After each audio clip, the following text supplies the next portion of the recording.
Good morning and welcome to the Zoning Board of Appeals meeting for Friday, January 10th. We have the minutes from December 13th, 2024. May I have a motion? So moved. Second, please. Second. All in favor? Aye. We have one adjournment today, Guildhall of East Hampton, 158 Main Street. And we now have the continued hearings for the, from last month, 201 LPL LLC, 201 Lily Pond Lane. Morning, Mr. Goldstein. We understood that that we would have a determination today. I think it's on the. Well, the hearing was still open. Just in case any of the board members had any other.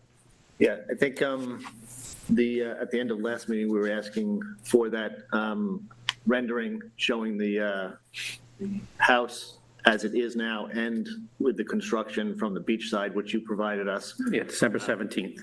Yeah. So thank you for that.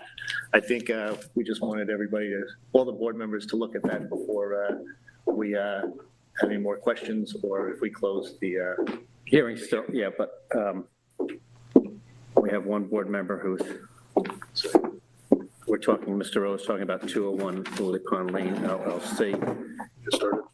They did supply the renderings on December 17th, 2024 from the beach. No other, any other board members have anything they want to say? You just want to point out that I think it's possible to look at. I'm not going to make a stand over it, but the height of the walkway that's to the west, connecting the guest cottage and the main house, I think it's possible to have the ceiling height, and it will be beneficial if the roof line height on that could be a little lower, but that's the design issue that just encourage you to look at. I'm not going to. Well, okay, so you're just saying that's your opinion. Well, it's not, it's an observation that what's happening is with the elevation of the massing as a result of the substructure that's being created for the FEMA purpose, there's the height is increasing by about 4.5 feet, I think, across the. I thought they were keeping it in proportion to the whole thing. Well, I'm pointing out. Okay. I'm not, No, well. Listen to the point, okay? Which is that if there's the effect of raising everything 4.5 feet across, where you now have standing on the beach, there's the way it reads is it's below most of the structure currently looks to be below the dune level. When you raise everything 4.5 feet, which I understand the rationale, the necessity in terms of the structures. Right. The only point that I'm making is that if the connection between, the walkway connection between the two structures that have basement structure, I don't think there's the same structure going at the walkway. The elevation of the roof line makes it read from the beach, will make it read from the beach as if it's a much more of a wall across than if there were a dip in the area between. Again, I just refer it. I'm not, guys, I indicated to the chair, I'm not going to make a big issue about it. I just think it's a design issue that could be looked at. As long as it's not an issue, I'm happy. Thank you, Mr. Rose. Any other comments? Billy? I don't have any. Would you like to come to the podium, please? Thank you. Good morning, Chairman, members of the board. Billy Hajak for the Village.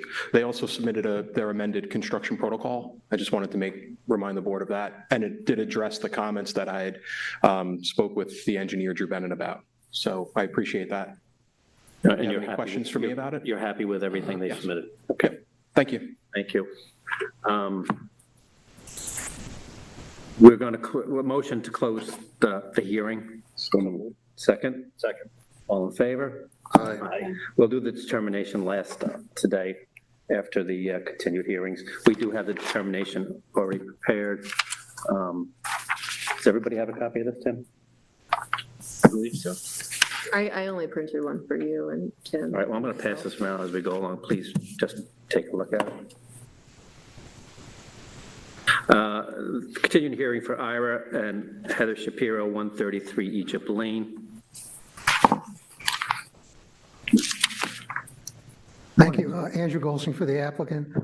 We submitted our construction protocols, and we also submitted a slightly revised diagram of the proposed development over the existing development, just to make it clear that the house presently, the overhang of the house is actually closer to the property line on Pondview than is the proposed house. So So we're still just, so we're not going to close the hearing today. I don't think we have, we're waiting for the comments from Vinnie Gordiella at Rayner Group. And I think Mr. McMullen wants to, discuss one thing here. Yeah, I had a question regarding the height. I noticed that with the FEMA and New York State Free Board requirements, it's 12 feet, but you have the height of the first floor at 13 feet. Is there a reason why there's an extra foot there? possibly Ira can answer that question. Yeah, I'm just afraid that because this is sitting so close to the road on two sides, it's just going to seem very tall and looming. But if there's a way that we can bring that down that foot, that might help with the, Because it's 39 feet in the, it's 39.3 feet above AMSL, which puts it, I think, at 31.95 or something. And the height limit is 32. So I'm just questioning, is there a way that you can lose that extra foot of floor height that you raised it up out of the ground Ira, to, Yes, there is a way. yeah, because it will change the character of the neighborhood, because this house is going to be looming out of the ground, in my opinion. yes, we can bring it down a foot. Okay, so we're going to keep the hearing open until we get the engineer's report. What Anybody else happens if have he's not here by next month? Keep it open another month? Please talk to the village administrator. Fair is fair, John. Yep, no, I get it. We responded to his comments, and we're willing to put in a condition that the building permit be conditioned on us responding to any further comments. We're going to keep it open one more month, and then we'll shut the meeting down. Does anybody have any more comments for Mr. Goldstein? Okay, thank you. thank you. So third continued hearing of the day, Gregory L. and Lisa C. Wilson, 30th Circle. Hi, John Tarbett for the applicant. We were here last month and introduced as mitigation for the first time that we would be willing to upgrade the sanitary system to a new low nitrogen sanitary system as mitigation for the coverage variance. I think you wanted to adjourn for that reason to consider it, as well as I think Mr. Rose had wanted to go to the property and look at it. Any board members have any comments? Questions were asked last week or last month, rather. Mr. Rose?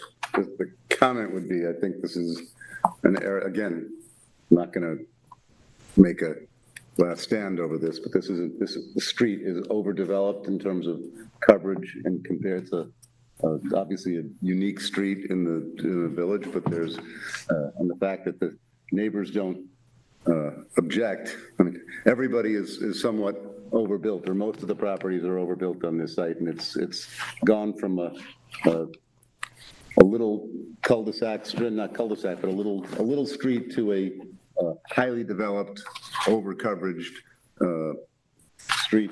I think it's should be clear that the mitigation of the new septic system is not really a mitigation for the excessive coverage on this street. That being said, this particular project is not out of character with the surrounding over-coverage street. So it's a point to make. I just don't want to have that be a precedent that we deal with coverage as an issue of the septic system, because they're really two different animals. But that being said, in this case. And the house was built in 2016. I mean, I'm not arguing about it. I'm just making the point. No, I get it. It's an apples and oranges things, and coverage is an important issue that goes to the character and the principles laid down in the zoning. And in this case, the horse has pretty much left the barn on the circle, but. I'm not disagreeing with you. I think part of what you see in there is two-story homes, and the circle it's not a real street, it's a driveway. So there's no roadbed, so those homes which meet setbacks are very close to the road. So actually, the surrounding properties are not significantly over coverage. It's a perception issue with the two-story homes. No, I understand all the factors. And we're being punished that as contribute on built a that. one-story home, yeah. That's why I'm not making a big Yeah. deal about it, but I don't think it's the precedent of saying, okay, we'll deal with coverage by a septic system this is a unique situation vis-a-vis the nature of this particular street. Fair. Any other comments? Motion to close the hearing? So moved. Second? Second. All in favor? Aye. Thank you, Jonathan. Thank you. Cove Hollow Road, we left open for written comment only. I know Mr. Rose wanted to go by. You have any other comments? No. You're okay.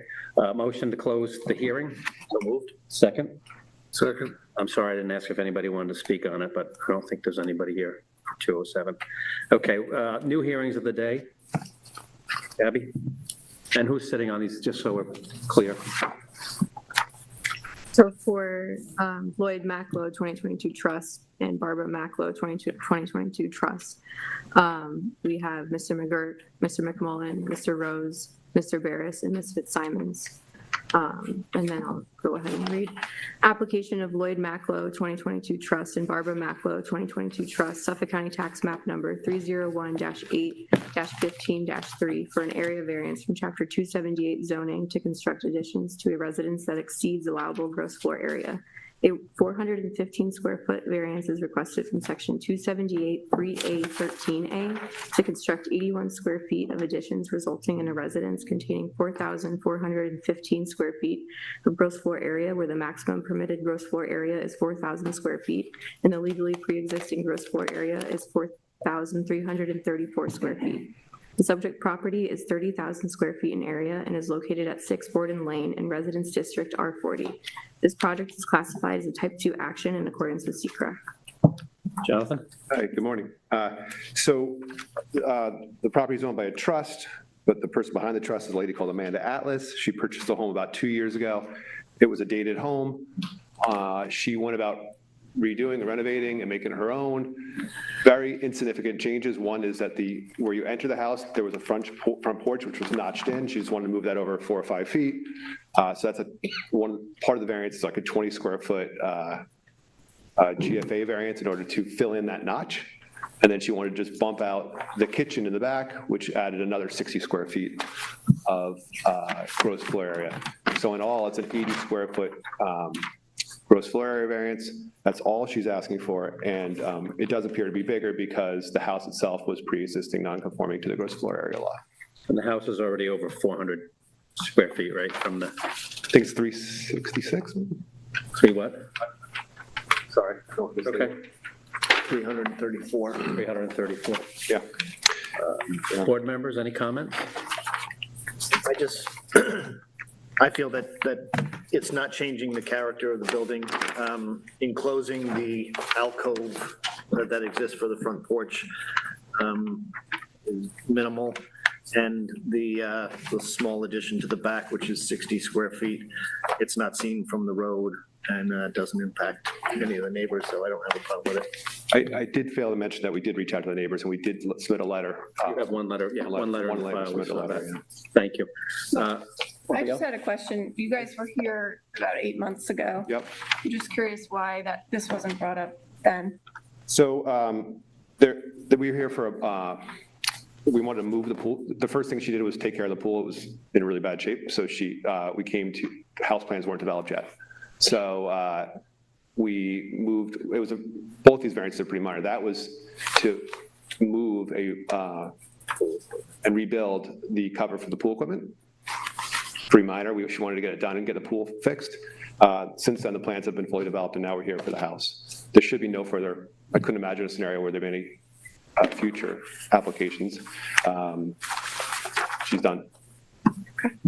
This is a question for Tom. Tom, the septic system, they have to redo the septic on the, I mean, it looks like they're doing major renovation. I mean, I was curious, not holding you to it, just curious. Yeah. Yep. Thanks, John. Tom Prado for the village. So basically, the nexus would be that if it's considered a substantial improvement, whereby the value is increased by 50%, that would kick in a new system. I'm not sure if that is the case indeed here. They're not adding 25%. That's the other trigger for the IA systems. So it's, I guess, yet to be determined. And in plan review, we would pick that up. Just a little education for us. Thank you. Thank you. Anybody have any other comments? Well, I actually just have a question to, it's Tom and Billy in light of this septic issue that you raised, which is, and it really is an issue that comes up for the comprehensive plan revision. It would be worthwhile in terms of what the triggers are and whether code requirements are in terms of when renovations are done or applications, or if there's a compelling reason and there's evidence to show that we need to, in more than just particularly environmentally sensitive locations, that we need to be upgrading the septic systems across the board in the village, then that's something to put on the table, I think, for the comprehensive plan discussions, and it should filter its way through ultimately the regulatory process. So we're not sitting, juggling here and making it a sort of case by case determination, but there should be a clear direction from a comprehensive plan and then ultimately by statute. Understood. Thank you, Mr. Rose. A motion to close. Anybody in the audience like to speak on this? A motion to close the hearing? So moved. Second, please. Second. All in favor? Aye. And we have the, thank you. Thanks, Jonathan. The last hearing of the day, please. So for the Heather Lawless application, we have Mr. McGurk, Mr. McMullen, Mr. Rose, Mr. Barris, and Ms. Fitzsimons sitting. And then I'll go ahead and read it. Application of Heather Lawless, Suffolk County Tax Map Number 301-8-2-1 for an area variance from Chapter 278 zoning to legalize coverage. A 63 square foot variance is requested from Section 278-3A9A to legalize 4,278 square feet of coverage where the maximum permitted is 4,215 square feet. The subject property is 18,579 square feet in area and is located at 87 Buell Lane in Residence District R40. This project is classified as a type 2 action in accordance with SECRA. Good morning. Is anyone? Hi, good morning. Can you just get Gonna to swear you in, please? Please raise your right hand and state your name and address for the record.